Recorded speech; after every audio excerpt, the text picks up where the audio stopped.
በደቡብ አሜሪካ በሚገኝ አንድ ራቅ ያለ መንደር ላይ ሄሊኮፕተር በክብ ትበራለች። በምድር ላይ ደግሞ በርካታ የታጠቁ ተሽከርካሪዎችና ሞተር ብስክሌቶች በከፍተኛ ሁኔታ የታጠቁ የፖሊስ አባላትን አፍነው አቧራማ በሆኑት መንገዶች ያሽከረክራሉ። ተልዕኳቸው ግልጽ ነው፤ ተጠርጣሪውን የካርቴል መሸሸጊያ ቤት መውረር። ቦታው ሲደርሱ አባላቱ በፍጥነት ተበታትነው በሕንፃው ዙሪያ የመከላከል ቦታ ይይዛሉ። መኪኖቹ የመውጫ መንገዶችን በመዝጋት ይሰለፋሉ። ከፖሊሶቹ አንዱ ደግሞ በድምፅ ማጉያ በውስጥ ያለ ማንኛውም ሰው እጁን ወደ ላይ አንስቶ እንዲወጣ ይጠይቃል። ለጥቂት ጊዜ ጸጥታ ይሰፍናል። ከዚያም ከመልስ ይልቅ ከሕንፃው ውስጥ ከፍተኛ የሙዚቃ ድምፅ ይቆላል። ፖሊሶቹ የሆነ ችግር እንዳለ በመረዳት ግራ የተጋባ አስተያየት ይለዋወጣሉ። ከሰከንዶች በኋላ ከወጣው መስኮቶች በአንዱ በኩል ሮኬት ተተኩሶ የፓትሮል መኪናውን ይመታዋል። መኪናውም በእሳት ይቃጠላል። ከሁለቱም በኩል የተኩስ ልውውጥ ሲጀመር አካባቢው ወደ መስገልገል ይለወጣል። በቡድኑ ዘንድ ፖፕ በመባል የሚታወቀው ሳንቲያጎ ጋርሲያ የእንቅስቃሴው መሪ ነው። እሱ ከጎን በኩል ሲጠጋ ቡድኑ ቦታውን አጥብቆ እንዲይዝ ያዛል። የተሻለ አቅጣጫ ለማግኘት በአቅራቢያው ወደሚገኝ ሕንፃ ሾልኮ በመግባት የሮኬት ማስወንጨፊያ አዘጋጅቶ በቀጥታ ወደ ካርቴሉ ቤት ይተኩሳል። ፍንዳታው ግድግዳዎቹን አካልፎ ሲያፈርሰው የተኩስ ልውውጡ በድንገት ይቆማል። ጢሱ ሲበተን የተረፉት ፖሊሶች እንደገና ተደራጅተው የተረፉ ሰዎችን ይፈትሻሉ፣ አካባቢውንም ያረጋጋሉ። ፖፕ ወደ ውስጥ ሲገባ በኮርነሩ የቆመችውን አንዲት ሴት አይኖች ለጥቂት ጊዜ ያያል። የሚያውቃት ይመስላል። የቡድኑ ቀሪዎች ደግሞ የተማረኩትን የቡድን አባላት መጠየቅ ይጀምራሉ። ስለ አለቃቸው ላሪያ ለዓመታት ሲከታተሉት ስለነበረው የእጽ አዛዥ መረጃ እንዲሰጡ ያስገድዷቸዋል። አብዛኞቹ ዝም ይላሉ። አንዱ ግን በመጨረሻ ይናገራል። ላሪያ ባንኮችን ስለማያምን ገንዘቡን በሙሉ እዚያው በማስቀመጥ በጫካው ጥልቅ ውስጥ ተሸሽጎ እንደሚገኝ ይናገራል። ፖሊሶቹ ሌላ ውሸት እንደሆነ በማሰብ የተጠራጠረ አስተያየት ይለዋወጣሉ። እስረኞቹን ወደ ፖሊስ መኪናዎች መጫን ሲጀምሩ ያቺው ሴት በድንገት ጥላ ትሮጣለች።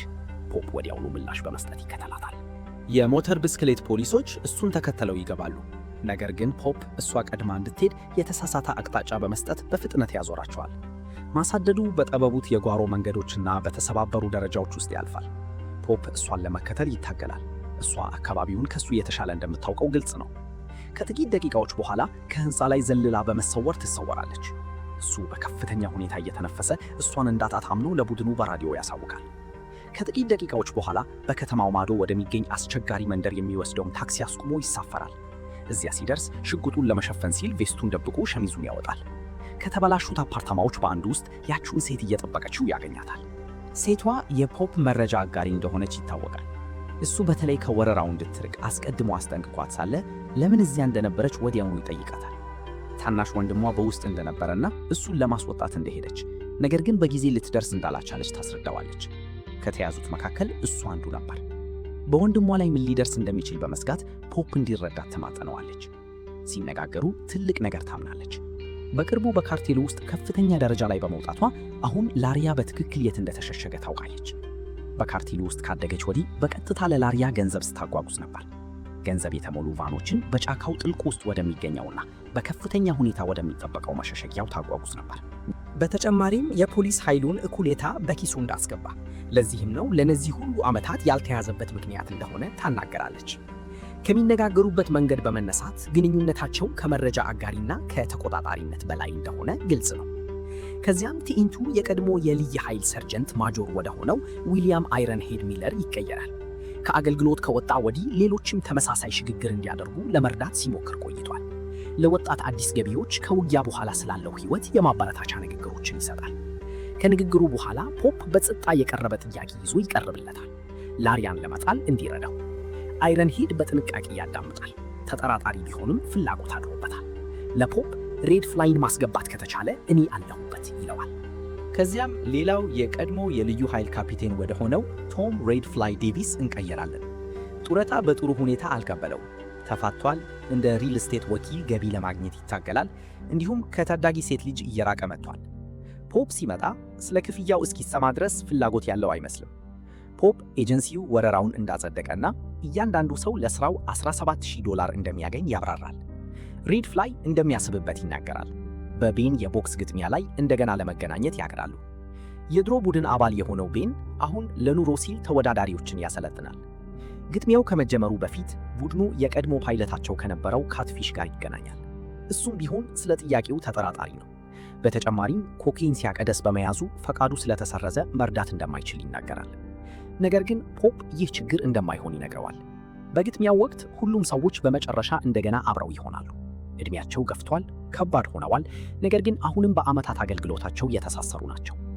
ከጥቂት ቅኝት በኋላ የበለጠ ለመነጋገር ይስማማሉ። ከጥቂት ቀናት በኋላ የላሪያን ግቢ ለመቃኘት ወደ ጫካው ጥልቅ ይጓዛሉ። ከዋናው መንገድ ርቀው ያቆማሉ። ሕንፃው እስኪታይ ድረስ ጥቅጥቅ ባለው ደን ውስጥ ይጓዛሉ።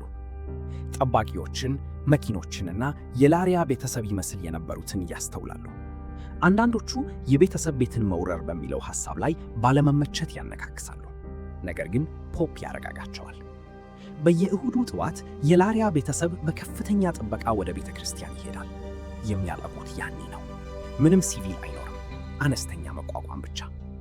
ይህ በእንዲህ እንዳለ የፖፕ መረጃ አጋሪ የሆነችው ኢቫና የተለመደውን ተግባሯን በመቀጠል ገንዘብ የተሞላ መኪና ወደ ላሪያ ግቢ ታደርሳለች። በቦርሳዋ ውስጥ የተሸሸገች ትንሽ ስልክ ሙሉውን የግቢውን አቀማመጥ በጸጥታ ትቀርጻለች። በኋላ ላይ ሰዎቹ እቅዱን ለማጠናቀቅ በባህር ውስጥ ይገናኛሉ። በመጠጥ ላይ ያሉ ፖፕ አስቀድሞ ስለጠቀሰው ኤጀንሲ ይጫኑታል። በእርግጥ ኦፊሴላዊ ፈቃድ አግኝቷል። ፖፕ እውነቱን ያምናል፣ ዋሽቷል። ምንም የኤጀንሲ ፈቃድ አልነበረም። ጡረታ ወጥቶ ከፖሊስ ጋር ከሰራ በኋላ ያለፉትን 3 ዓመታት ላሪያን በራሱ ለመጣል ሲሞክር አሳልፏል። ላሪያ በኪሱ ውስጥ ሙሰኛ ፖሊሶች ስለበሩት በጭራሽ ሊይዘው አልቻለም። በጸጥታ ቁርጠኝነት ፖፕ አምስታቸው በችሎታቸው ይህንን በራሳቸው ማድረግ እንደሚችሉ እንደሚያምን ይናገራል። ክፍሉ ይወጠራል። ሌሎቹ በውሸቱ ብቻ ሳይሆን ወደ ሕገወጥ ነገር በመጎተታቸው እንደተከዱ ይሰማቸዋል። ፖፕ ለምን እንደጠየቃቸው ያስረዳል። ሬድ ፍላይ በአገልግሎት ዘመኑ ብዙ ጊዜ ተተኩሶበታል። ሕይወቱን ለማቀናጀት እየታገለ ነው። ካትፊሽ በክፍላቸው ውስጥ ምርጥ ፓይለት ነበር። ነገር ግን ኮኬን ሲያከደስ ከተያዘ በኋላ ፈቃዱን አጣል። ቤን ደግሞ እንደ አሰልጣኝ ሆኖ ኑሮውን ለማሸነፍ እየታገለ ነው። እውነታው ግልጽ ነው። ከአገልግሎት ከወጡ በኋላ ማናቸውም በጥሩ ሁኔታ ላይ አይደሉም። ወደ ቤት በሚመለሱበት መንገድ ቡድኑ ሬድ ፍላይን ቢሞክሩት የመሳካት ዕድላቸው ምን ያህል እንደሆነ ይጠይቁታል። እሱም ቢሆን ቢገፉበት ሁሉንም ክፍተቶች መሙላት እንደሚያስፈልጋቸው ያብራራል። ከኢቫና ምስሉን ማግኘትና ንጹሕ መሆኑንና ወጥመድ አለመሆኑን ማረጋገጥ፣ ቤተሰቡ ቫኑን ለቤተ ክርስቲያን ወደ ውስጥ የሚያስገባ ከሆነ ገንዘቡን ለማጓጓዝ ተጨማሪ ቫን ማዘጋጀት፣ እንዲሁም ለማስወጣት ሄሊኮፕተር ማዘጋጀት። ካልሆነ በጫካ ውስጥ የመቀረቅና በመውጫው መንገድ ላይ የመገደል አደጋ ይጋረጣቸዋል። ፖፕ ስልኩን ለመቀበል ከኢቫና ጋር በግል ይገናኛል። እሷ ቫኑን ወደ ውስጥ ለማስገባት ትስማማለች፣ ነገር ግን ያለ ቅድመ ሁኔታ አይደለም። ወንድሟ ከእስር እንዲወጣና ለሁለቱም ከአገር የመውጫ ዋስትና ትፈልጋለች፣ ምክንያቱም የላሪያ ሰዎች በእርግጠኝነት እሷን ፍለጋ ይመጣሉ። ፖፕ ውሉን ይቀበላል። ቡድኑ ምስሉን ለመገምገም እንደገና ይገናኛል። ንጹሕ መሆኑን ካረጋገጡ በኋላ አብዛኞቹ ይፈርማሉ። ሬድ ፍላይ አሁንም ተጠራጣሪ ነው፣ ነገር ግን የፋይናንስ ስሌቱ ግልጽ ነው። ጡረታውን ጨርሶ እየበላ ነው። ብዙ ስራዎችን ቢሰራም እንኳ ትንሽ ልጇን መንከባከብ አይችልም። በመጨረሻ የሚያገኘው ጥቅም አዎ ወደ ማለት ያደላዋል። በአንድ ጠንካራ ሕግ ይስማማሉ። ምንም ሲቪል አይሞት።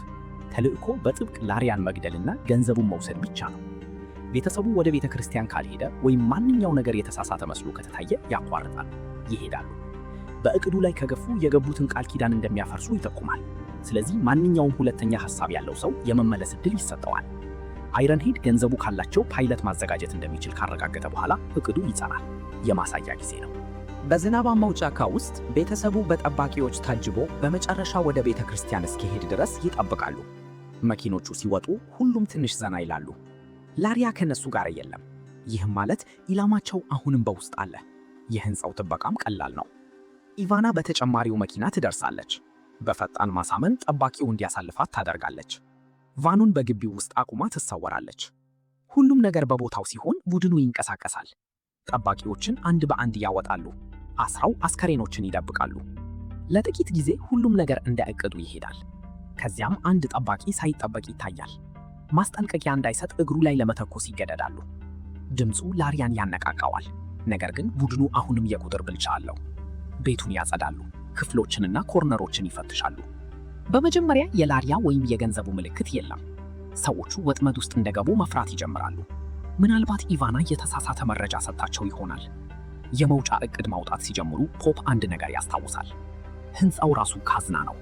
ግድግዳውን መስበር ይጀምራል። በእርግጥም በውስጡ የተከማቸ ገንዘብ ያገኛል። ግድግዳ ከግድግዳ በኋላ በገንዘብ የተሞላ ነው። ሙሉ ቦታ ካዝና ነው። ቦርሳዎችን ይሞላሉ፣ ወደ ቫኑ ያወጣሉ፣ በርካታ ምልልሶችን ያደርጋሉ። መኪናው በፍጥነት ይሞላል፣ ነገር ግን ጊዜ ከነሱ ጋር አይደለም።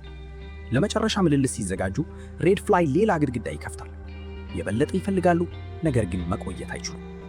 ፖፕ ለላሪያ የመጨረሻ ጽዳት እንዲደረግ ይጠይቃል። ይስማማሉ። ከዚያም ቤቱን አቃጥለው ይሰወራሉ። በፍለጋው ወቅት ጋዞሊን ሲያፈሱ ላሪያ በድንገት ከቁም ሳጥን ጀርባ በመውጣት ተኩስ ይከፍታል። የተኩስ ድምፅ ይጎላል። ይመቱታል። ፖፕ ያጠናቅቀዋል። ነገር ግን አይረን ሄድ ከመቆሰሉ በፊት አይደለም። ወዲያውኑ ገዳይ ባይሆንም ቆመው ሊያስሩበት የሚገባ ደረጃ ላይ እየከፋ ነው። የመጀመሪያው የጠባቂዎቹ ማዕበል በር ላይ እየቀረበ ነው። ፖፕ እያንዳንዳቸው አንድ ቦርሳ ይዘው ወደ ጫካው መሮጥ እንዳለባቸው ይናገራል። ነገር ግን ሬድ ፍላይ እምቢ ይላል። የቆሰለ ሰውን በጫካ ውስጥ መጎተት አይችሉም። ገንዘቡንም መተው አይችሉም። ሕጎቹ በሙሉ ይጣሳሉ። ተበታትነው ወደ ቫኑ መንገድ ለማስከፈት ይዋጋሉ። እየቀረቡ ያሉትን ጠባቂዎችና ቀደም ሲል ያሰሯቸውን ያወጣሉ። ቤቱን በእሳት ያቃጥላሉ። እየተንቀሳቀሱ መዋጋታቸውን ይቀጥላሉ። ቫኑ ላይ ይደርሳሉ። ይሳፈራሉ። በግቢው ውስጥ አልፈው ውጭ ከሚጠበቀው የቤተሰቡ መኪና አጠገብ ያሳልፋሉ። ነገር ግን ለማመንታት ጊዜ የለም። የሚቃጠለውን ቤት ትተው አቅራቢያ ወደሚገኘው ትንሽ የአየር ማረፊያ በፍጥነት ይሄዳሉ። እዚያም ኢቫናና ወንድሟ እየጠበቁ ናቸው። የአይረን ሄድ ግንኙነት በቅርቡ በሄሊኮፕተር ይደርሳል። ቡድኑም ቦርሳዎቹን ለመጫን ጊዜ አያባክንም። ነገር ግን ካትፊሽ በፍጥነት አንድ ችግር ያስተውላል። የክብደቱ መጠን። ገንዘቡ ከ6000 በላይ በግምት $250 ሚሊዮን ይደርሳል። ከታቀደው እጅግ የላቀ ነው። አሁንም በዚያ ከፍታ ላይ በአንዲስተሮች ላይ መብረር አለባቸው። ያን ያህል መሸከም ሄሊኮፕተሩ በአየር ላይ እንዲበላሽ ሊያደርግ ይችላል። ሬድ ፍላይ እንደሚያደርሱት ይነግራል። ከካትፊሽ የተሻለ ግምት ውጭ ገንዘቡን በሙሉ ወደ ላይ ይጭናሉ። ከመሄዳቸው በፊት ኢቫናንና ወንድሟን ደህንነቱ የተጠበቀ ቦታ ላይ ያወርዷቸዋል። ፖፕ 2 ሙሉ ቦርሳዎችንና የተሳሳቱ ፓስፖርቶችን ይሰጣቸዋል። ወዲያውኑ ከሀገር እንዲወጡ ያፋጥናቸዋል። ኢቫና ገንዘቡ የላሪያ ብቻ እንዳልሆነ ታስጠነቅቃቸዋለች። ከ70 ሚሊዮን በላይ የሚሆነው በሰንሰለቱ ላይ ከፍ ባሉት ሰዎች ዘንድ የሚገኝ ሳይሆን አይቀርም። ሲነሱ ሬድ ፍላይ ስጋቱን ይገልጻል። ኢቫና ያልተቋጨ ነገር ናት። እሷን በሕይወት መተው ተመልሶ ሊጎዳቸው ይችላል። የመልቀቂያ ዕቅዳቸውን ተከተለው ወደ አንዲስ ይገፋሉ። በተሮቹ ላይ ይበራሉ። በልዩ ጀልባ ድንበሩን ያቋርጣሉ። ከወረራው ቦታ ለመራቅ የታሰበ ረጅም መንገድ። ነገር ግን ወደ ላይ ሲወጡ ሄሊኮፕተሩ በኃይል መንቀጥቀጥ ይጀምራል። ሞተሮቹ በክብደቱ ስር ይወጠራሉ። በጣም ከብደዋል። ካትፊሽ ክብደቱን ካላቃለሉ እንደሚከሰከሱ ይጮኻል። ቡድኑም በቅርጫት ገንዘብ የተሞሉ ቦርሳዎችን ወደ ታችኛው ጫካ መጣል ይጀምራል። የቀለለው ጭነት አነስተኛ ማበረታቻ ይሰጣቸዋል። ወደ ሰንሰለቱ ለመድረስ ያህል ብቻ። የፀሐይ ብርሃን በደመናው መካከል ይፈነጥቃል። ውቅያኖሱ በሩቅ ያብረቀርቃል። ነገር ግን እፎይታ ሲሰፍን የጊር ቦክሱ ይፈነዳል። ሄሊኮፕተሩ ይንቀሳቀሳል። ማስጠንቀቂያዎች ይጮኻሉ። በፍጥነት ከፍታ እያጡ ነው።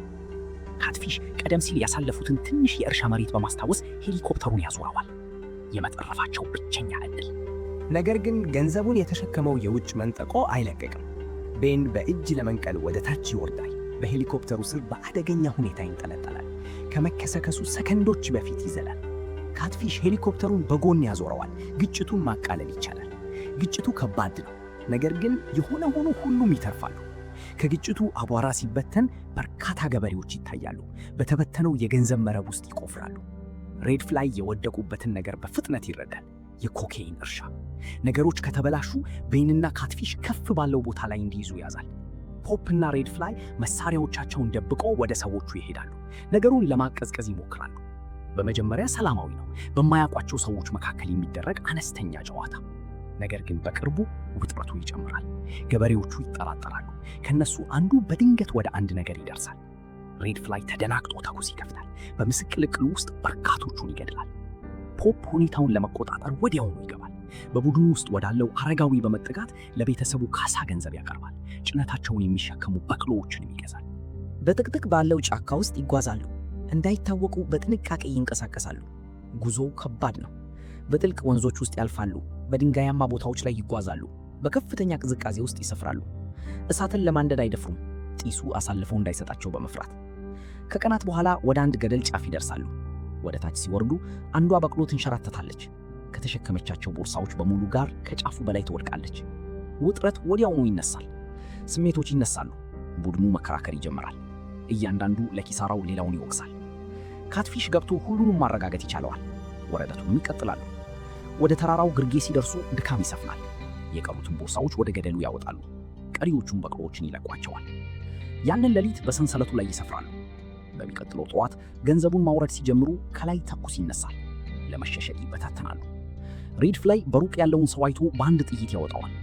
ቡድኑ አልቋል በማሰብ እፎይታ ይተነፍሳል። ነገር ግን አላለቀም። ካልታሰበ ቦታ ሌላ ሰው ከኋላ በኩል ገደሉን ይወጣል። የከፋውም ይከሰታል። ወዲያውኑ ይወድቃል። ቡድኑ ይደነገጣል። መሪያቸው አልፏል።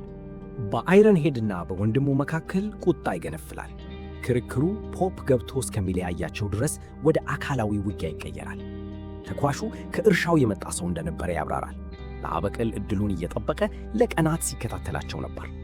የሬድ ፍላይን አስከሬን በሸራ ጠቅልለው እሱንም ሆነ ከገንዘቡ የተረፈውን ተሸክመው ተራራውን መውረድ ይቀጥላሉ። ከግጭቱ 5 ቀናት አልፈዋል። የጀልባ ግንኙነታቸው አሁንም በባህር ዳርቻው እየጠበቀ እንደሆነ እርግጠኛ መሆን አይችሉም። ቤን ለመሄድ ፈቃደኛ ይሆናል። መሳሪያውን ይይዛል። ቦርሳውን ትቶ ሰው አሁንም እዚያ እንዳለ ለማረጋገጥ ወደ ከተማው ይወርዳል። ቤን በሚቀጥለው ቀን ጥሩና መጥፎ ዜና ይዞ ይመለሳል። የጀልባ ግንኙነታቸው አሁንም እየጠበቀ ነው። ይህ ጥሩ ክፍል ነው። ነገር ግን ስለ ላሪያ ሞት የሚወራው ወሬ ተሰራጭቷል።